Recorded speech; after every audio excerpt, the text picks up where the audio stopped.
আমি ওই যে শুনলাম আমাদের এলাকার গাজী যে রুটটা যে হয়েছে এই মাল আয়সা বিক্রি করছে, এই বিষয়ে আপনি কি আপনার সঙ্গে অভিযোগ করছে, আপনার নামে আপনার সবাই ছিলেন, এটা আপনি কি সত্য নাম?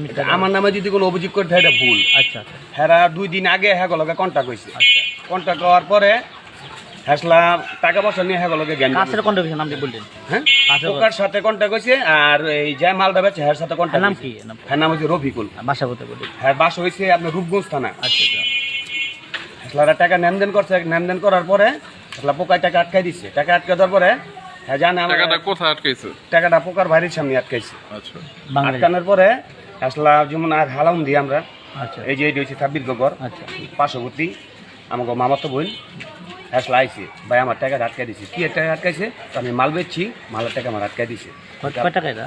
এটা মাল বেচছে 1,13,000 টাকা। আচ্ছা ব্যাটারে দিছে 75,000 টাকা, বাদ বাই টাকাটা ওই আটকাই দিছে। আটকাই দেওয়ার পরে ব্যাটার কিছু বলে নাই, ব্যাটা চলে গেছে।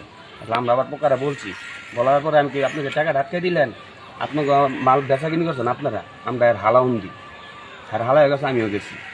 মানে এটার নিতে যেমনি হোক আপনারা রিমিস করে আলান, আমাকে টানাটানি করবেন না। এটা নিয়ে আচ্ছা, এই মাল কি কার মাল এটি? এটি রফিকুলের মাল।